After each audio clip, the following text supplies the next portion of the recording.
एक हंसती खेलती फैमिली, दो बच्चे और उनके माँ बाप। खुशहाली से उनकी ज़िंदगी चल रही थी, एकदम हैप्पीली, एक बढ़िया मूवमेंट के साथ उनकी ज़िंदगी चली। लेकिन फिर अचानक कुछ ऐसा हुआ कि उनकी पूरी लाइफ एक झटके में बदल गई। वो हैप्पीनेस बदल गई प्रॉब्लम्स के अंदर, वो डेली डेली की लड़ाई झगड़े घर के अंदर, वो गुस्सा, वो एंजाइटी घर में कुछ इस कदर फैल गई थी कि जिन माँ बाप के साथ बच्चे खेलते थे उन माँ बाप से वो बच्चे डरने लगे, उनके पास जाने से डरने लगे। लेकिन ऐसा क्या हुआ था? ऐसा क्यों हुआ था कि बच्चों का बचपन तो ना जाने छिन सा गया था?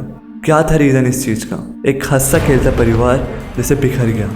उसकी वजह कुछ और नहीं, सिर्फ एक थी, वो था लोन। जी हाँ, लेकिन एक मिनट, क्या किसी लोन की वजह से इतना ज़्यादा इम्पैक्ट पड़ सकता है किसी परिवार पे कि वो परिवार बिखर जाए, उसकी खुशियाँ छिन जाए, या फिर इतना बड़ा इम्पैक्ट हो सकता है? आज की चर्चा इसी चीज़ के ऊपर होने वाली है। शुरुआत से लेकर एंड तक समझेंगे कि किस तरीके से ये चीज़ें वर्क करती हैं, कैसे स्टार्टिंग होती है, किस तरीके से एंड होती है, किस तरीके से सब कुछ होता है। And if you are in a trap, तो आप इस ट्रैप से कैसे निकल सकते हैं।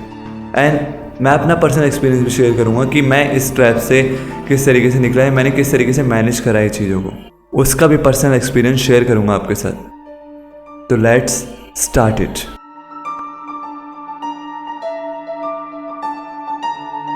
तो इस चीज़ों की शुरुआत होती है जब आप एक बहुत खुशहाल ज़िंदगी व्यतीत कर रहे होते हैं। खुशहाल ज़िंदगी का मतलब आपको किसी चीज़ की टेंशन नहीं होती, किसी चीज़ का कुछ भी नहीं होता। जो नॉर्मल टेंशन चलते हैं घर में वही टेंशन होती है, उसके अलावा और कोई टेंशन नहीं होती। तो आप एक खुशहाल ज़िंदगी जी रहे होते हैं उस वक्त। लेकिन आप जाते हैं कुछ परचेजिंग करने, कुछ सामान खरीदने बाहर, एंड वहाँ पे आपको कोई चीज़ पसंद आती है।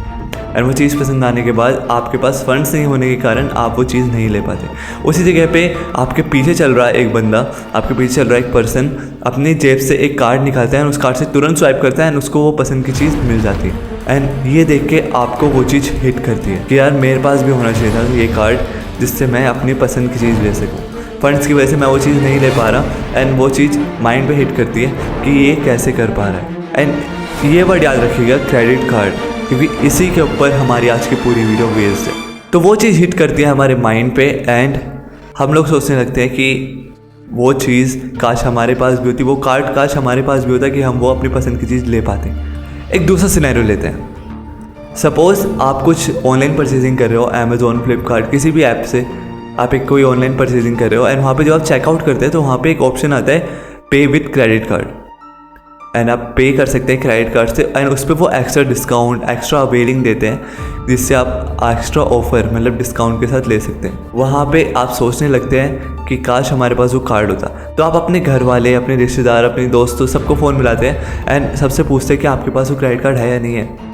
एंड उनके पास जो क्रेडिट कार्ड नहीं होने की वजह से आपको वो जो ऑफ़र है वो नहीं मिल पाता, एंड उस जगह पे भी आपको वो चीज़ हिट करती है, एंड वही थॉट प्रोसेस चलने लगता है आपका कि काश हमारे पास भी वो कार्ड होता जिसकी वजह से हम ये चीज़ कर पाते, हम अपनी पसंद की चीज़ ले पाते, ये ऑफ़र जो है अवेल कर पाते।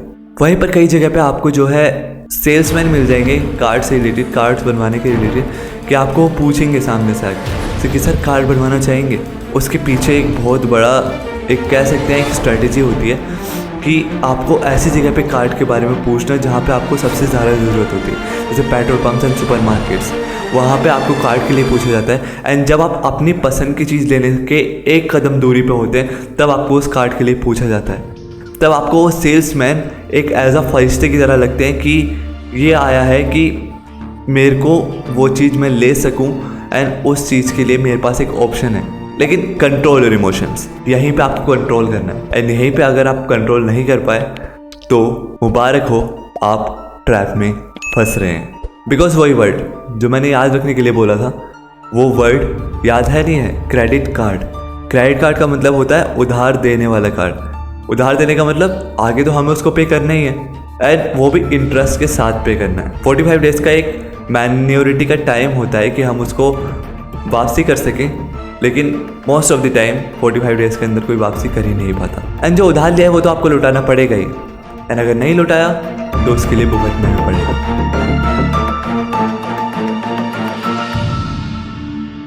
ये तो बात होगी कि कैसे शुरुआत होती है इस सब चीज़ों की। लेकिन अब हम मान लेते हैं कि आप जो है इसमें इस गेम में एक लेवल आगे बढ़ गए, लेवल 1 पे आ गए। आपने वो कार्ड कैरी कर लिया या फिर वो लोन कैरी कर लिया जो कि आपके नीड्स को पूरा कर सकता है। वो लोन कैरी करने के बाद अब क्या, आगे क्या है? था तो ये लोन ही, चुकाना तो पड़ेगा ही। ये तो बात हो गई चुकाने की।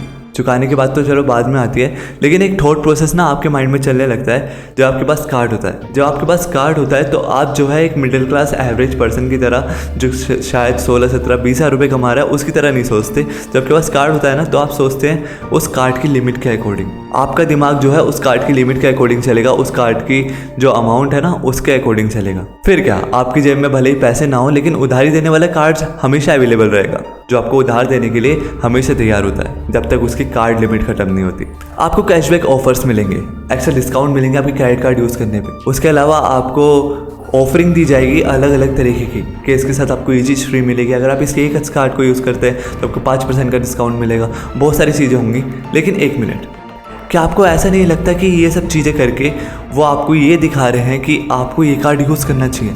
आपके माइंड को इस तरीके से प्रिपेयर करा जा रहा है कि आपको ये कार्ड ज़्यादा से ज़्यादा यूज़ करना है, ज़्यादा से ज़्यादा। वहाँ पे ऐसी सिचुएशन क्रिएट करी जाती है कि आपके माइंड को एक प्लेजर मिलता है कि आपको 5% का 10% का डिस्काउंट मिल रहा है सिर्फ एक कार्ड यूज़ करने पे। एंड वो डिस्काउंट ही आपको पड़वा देता है आदत अपने कार्ड यूज़ करने की। And then the real game starts. एक के बाद एक, एक के बाद एक, एक के बाद एक, आप अलग अलग जगह पे अपने कार्ड को यूज़ करते जाते हैं। ये तो आपका गोल्डन एरा चल रहा है, मतलब अच्छा समय चल रहा है, आप कार्ड को यूज़ कर रहे हैं। ऑब्वियस ही बात है, कार्ड यूज़ कर रहे हैं, उसकी आपको पेमेंट करनी है 45 दिन के अंदर।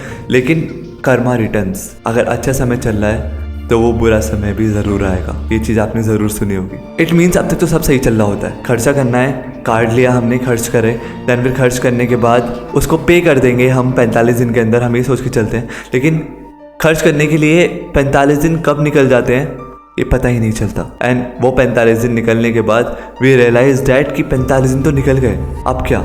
एक सर्वे के अकॉर्डिंग 10,000 में से 8,616 कस्टमर्स ऐसे हैं जो कि रीपे कर ही नहीं पाते, जो वो कार्ड को यूज़ करते हैं या फिर जिस वो लोन को यूज़ करते हैं। एंड पर ईयर ये जो अमाउंट है कार्ड यूज़र्स की बढ़ती जा रही है या फिर लोन यूज़र्स की बढ़ती जा रही है। एंड ये लोन यूज़र्स और कोई नहीं है, ये हमारी तरह ही एक टीनेजर, एक एजिड पर्सन नहीं होते। ये होते हैं 20 से 30 की उम्र के या फिर 20 से 40 की उम्र के बीच के।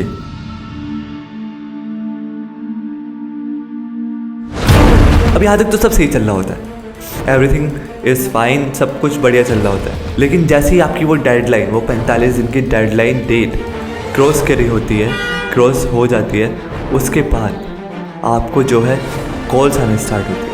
एंड अब स्टार्ट होता है रियल माइंड का प्रेशर। इन कॉल्स का नाम होता है रिकवरी कॉल्स, जो कि आपसे रिकवरी करने के लिए करी जाती है। जो आपने अमाउंट यूज़ करी है उसकी रिकवरी करने के लिए करी जाती है। अब 1-2 दिन तक तो आपको बहुत आराम से समझाया जाएगा कि आप पेमेंट कर दीजिए, आपकी जो डेडलाइन डेट है वो ब्रीच हो गई है। 1 दिन तक बहुत आराम से समझाया जाएगा। लेकिन उसके बाद चालू होती हैं धमकियाँ, डेली कॉल्स, डेली मैसेजेस। ये आपको डेली इतने कॉल्स करेंगे कि आपका जो मेंटल प्रेशर है ना वो कॉल से ही भर जाएगा। एंड उसके बाद चलो आप कॉल मैसेज इग्नोर भी करते हैं, तो ये जो कलेक्शन टीम वाले हैं ये आपके घर पे आएंगे और आपको इस कदर तक प्रेशराइज करेंगे पेमेंट करने के लिए कि आपको उस वक्त पछतावा होगा कि आपने क्या करा था। किसी इंसान को जिस हद तक प्रेशर कर सकते हैं, जिस हद तक, लास्ट हद तक प्रेशर कर सकते हैं, ये उस हद तक पहुंचते हैं कि आपको प्रेशर करके आपसे रिकवरी ले सके। माइंड में उस वक्त 10 तरीके के ख्याल आ रहे होते हैं कि क्या करा मैंने, क्यों करना था मेरे को ये सब, मेरे जब अच्छी खासी चल रही थी ज़िंदगी तो मैं क्यों फंस गया इन चक्करों में। बहुत सारे ख्याल चल रहे होते हैं, लेकिन उन ख्यालों का कुछ फ़ायदा नहीं होता। उन ख्यालों का फ़ायदा तब होता है जब आप वो कार्ड यूज़ कर रहे थे तब करते। लेकिन आगे अब आपको ये सोचना है कि इस सब चीज़ों से निकलना कैसे है। अब उस पछताने का कुछ फ़ायदा नहीं है, क्योंकि अब टाइम निकल चुका होता है। और ऐसे ही टाइम में इतना मेंटल प्रेशर बढ़ जाता है, इतना मेंटल प्रेशर बढ़ जाता है कि आप कुछ कर नहीं पाते, अपनी मेंटल स्टेबिलिटी खो देते हैं। एंड उसके बाद आप अगर कुछ करने की सोचते भी हैं तो आप फोकस नहीं कर पाते किस चीज़ में। आप सोचेंगे कि मैं कुछ काम करके ये चीज़ को क्लियर कर दूं या फिर कुछ भी ऐसे कर दूं, आप वो चीज़ फोकस कर ही नहीं सकते, क्योंकि आपको जो है इतना प्रेशर करा जाता है, इस हद तक प्रेशर करा जाता है कि आपकी जो है मेंटल स्टेबिलिटी बिल्कुल ख़त्म हो चुकी होती है। देन उस वक्त आपके माइंड में अलग अलग तरीके के ख्याल आते हैं, एंड वो ख्याल होते हैं सुसाइडल, क्योंकि आपके पास कोई और ऑप्शन नहीं बचा होता। इतनी ज़्यादा मेंटल प्रेशर के बाद इतनी कम मेंटल स्टेबिलिटी आपके पास बचती है कि आपके पास कोई और ऑप्शन नहीं होता, या फिर आपके पास कोई चीज़ नहीं होता कि आप उस चीज़ से निकल पाएँ। एंड मैं आपको बताना चाहूँगा कि मैं खुद इस फेज़ से गुजरा हूँ। ये फेज़ मेरे साथ भी हुआ है। लास्ट ईयर मोर देन 25,000 लोगों ने सुसाइड करी है because of loan recoveries and because of non payment. वो अपनी पेमेंट नहीं कर पा रहे थे, बस इसलिए 25,000 से ज़्यादा लोगों ने सुसाइड अटेम्प्ट करी है या फिर सुसाइड कर ली है। लेकिन आपको क्या लगता है, इट्स अ सॉल्यूशन? एंड अगर आप ये सोचते हैं कि गरीब और मिडिल क्लास लोगों के साथ ही ऐसा होता है, किसी अमीर बंदे के साथ ऐसा नहीं होता, अमीर बंदों के पास तो पैसा होता है, तो आप गलत सोच रहे हैं। CCD नाम तो सुना होगा आपने, कैफ़ी कॉफ़ी डे। उसके जो फाउंडर है BJ सिद्धार्थ, उन्होंने 29 जुलाई 2019 को एक पुल से कूद के अपनी जान दे दी। क्यों? Because of non payment. उनकी लोन की रीपेमेंट नहीं कर पा रहे थे वो। अब आप ये लगा लीजिए, इतने बड़े फाउंडर होने के बाद भी जब वो इस मेंटल प्रेशर को नहीं झेल पा रहे, तो हम तो बहुत छोटे मेंटल प्रेशर में, जिन्होंने एक पूरा global brand, global Kaifi coffee day जो है वो फाउंड करा था, उसको एस्टैब्लिश करा था, उसके बाद वो उस चीज़ को नहीं झेल पाए, उस मेंटल प्रेशर को नहीं झेल पाए। उनके पास तो पैसों की कमी नहीं थी, उनके पास बतेरा पैसा होगा, है ना। उनके पास CCD था। CCD से ऐसा नहीं है कि वो एक ही कंट्री में था, अलग अलग कंट्रीज़ में था वो CCD, अलग अलग स्टेट्स में था वो CCD। कैफ़ी कॉफ़ी डे एक बहुत बड़ा ग्लोबल ब्रांड है। एंड ये सॉल्यूशन नहीं होता। जो सुसाइडल नोट्स या फिर सुसाइडल जो अटैम्प्ट करते हैं, ऐसा कोई सॉल्यूशन है ही नहीं इस चीज़ों से निकलने का। इसके अलावा एक और चीज़ आती है जो कि आपको मेंटल प्रेशर करती है। खाली ये चीज़ तो अलग है, इसके अलावा एक और चीज़ आती है।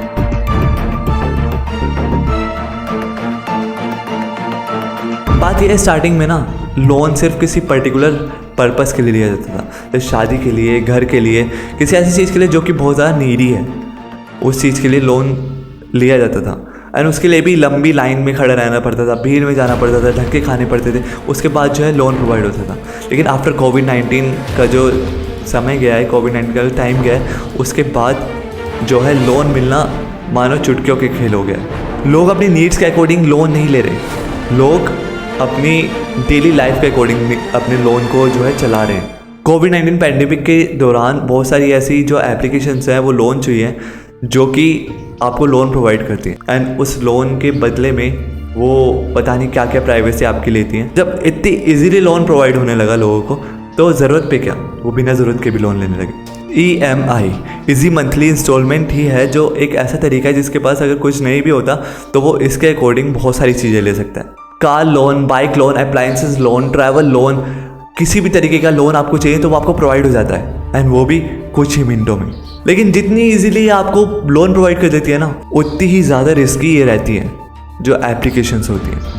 ये एप्लीकेशन आपके लिए एक जाल बिछाती है, आपके पास से जो है आपकी प्राइवेसी एंड आपकी परमिशंस रहती हैं, आपकी लोकेशन, आपकी कॉन्टैक्ट्स, आपकी गैलरी, सबकी प्राइवेसी जो है इनके पास रहती है।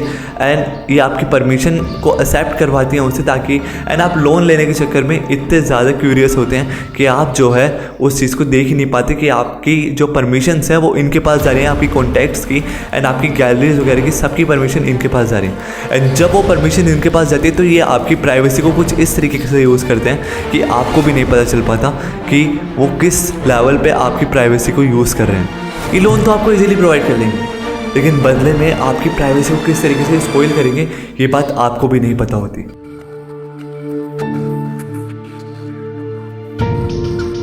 अब परेशान होकर कई लोग क्या करते हैं, वो बस मिनिमम अमाउंट पे करने लगते हैं। हर मंथ अपनी जो महीने की मिनिमम अमाउंट है, एक मिनिमम अमाउंट क्रिएट होकर आती है, वो मिनिमम अमाउंट वो पे करते रहते हैं।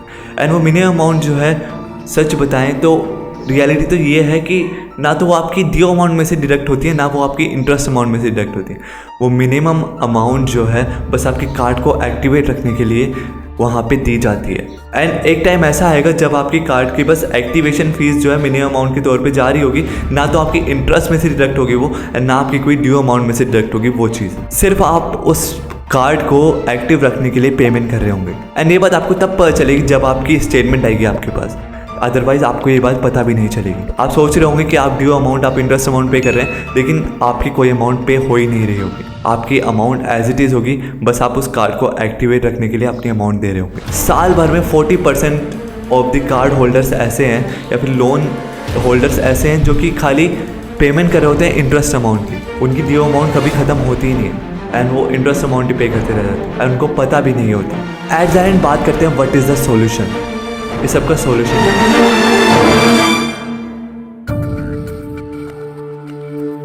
फर्स्ट ऑफ ऑल आपको जो है कार्ड को यूज़ करना बंद करना। उस कार्ड को जितना कम हो सके उतना कम अवॉइड करें, यूज़ करें ही मत, क्योंकि वो कार्ड जो है ना वो सच में एक जहर की तरह आपको डेली मार रहा है।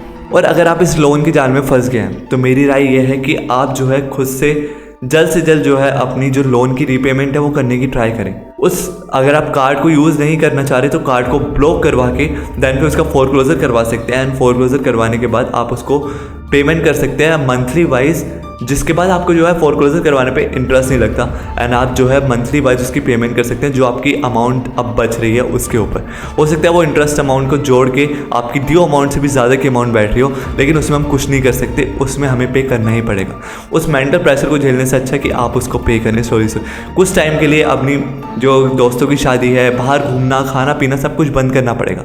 कुछ टाइम के लिए आपको बस उस लोन के अमाउंट में अपनी सैलरी का सबसे बड़ा हिस्सा देना पड़ेगा। अगर आप जॉब कर रहे हैं तो आपको सैलरी का सबसे बड़ा हिस्सा देना पड़ेगा। सेल्फ एम्प्लॉयड है तो आपको उसका सबसे बड़ा हिस्सा आपकी लोन की पेमेंट के लिए देना पड़ेगा। एंड ट्राई कीजिए कि साइड में हसल आप कुछ ना कुछ करते रहें, कुछ ना कुछ ऐसे तरीके ढूंढते रहें जिससे आप एक्स्ट्रा कमा सकें, एक्स्ट्रा दे सकें उस चीज़ में, ताकि उस चीज़ को आप जल्दी से जल्दी रिकवर कर सकें। एंड उसका जो मेंटल प्रेशर है उसको झेलने का कम आपको स्ट्रेस हो। तो ट्राई कीजिए कि जल्द से जल्द आप उस चीज़ को रिकवर कर सकें एंड आप उस चीज़ को ख़त्म कर सकें। Otherwise it will kill you, सच में मार देगी ये चीज़। The last option is this कि आपको जो है रीपेमेंट करनी पड़ेगी एंड जल्द से जल्द जितनी जल्दी से जल्दी हो सके आप उसको चुकाएंगे, उतनी जल्दी से जल्द आपकी जो है रीपेमेंट होगी, उतना कम मेंटल प्रेशर रहेगा। एंड आगे के लिए आपको ध्यान रखना है, आपको अवॉइड करनी है चीज़ें कि आप इन चीज़ों में दोबारा नहीं फंसें। That's the end for today's video. Hope so आपको कुछ ना कुछ वैल्यू मिली होगी, कुछ ना कुछ सीखने को मिला होगा इस वीडियो से, एंड आपको रिलेट कर पाएंगे इस वीडियो से। एंड जिस भी बंदे को इस वीडियो की नीड है तो आप उसको भी ये वीडियो शेयर कर सकते हैं। जो भी ऐसे मेंटल प्रेशर से, जो भी ऐसे मेंटल एंजाइटी से गुजर रहा है, आप उसको ये वीडियो शेयर कर सकते हैं ताकि वो समझ सके कि ही इज़ नॉट अलोन, वो अकेला नहीं है, यहाँ पे बहुत सारे जन हैं उसी से रिलेटेड। एंड वो मेंटल प्रेशर को कम से कम कर सके। अपनी फैमिली के साथ टाइम स्पेंड कीजिए ताकि उस मेंटल प्रेशर को आप कम कर सके। उनसे शेयर कीजिए सारी बातें। आप शेयर कर सकते हैं अपनी फैमिली से, अपने फ्रेंड से, जो कि इस बात को समझे, इस बात को आपको रिग्रेट फील ना करवाएं, इस बात के लिए आपको जो है सपोर्ट करें कि सब कुछ हो जाएगा, एवरीथिंग विल बी फाइन। तो ट्राई कीजिए अपनी मेंटल प्रेशर को कम करने की, ज़्यादा से ज़्यादा बात करने की, ज़्यादा से लोगों से मिलने की, उनसे अपनी बातें शेयर करने की, and everything will be fine. परेशान नहीं होना है, इस चीज़ को बहुत आसान तरीके से, बहुत ही शांत माइंड से लेना है। तो मिलते हैं नई वीडियो में, नेक्स्ट वीडियो में। होप सो आपको इस वीडियो से वैल्यू मिली होगी एंड शेयर ज़रूर कर देना उस पर्सन के साथ जिस पर्सन को इस चीज़ की ज़रूरत हो।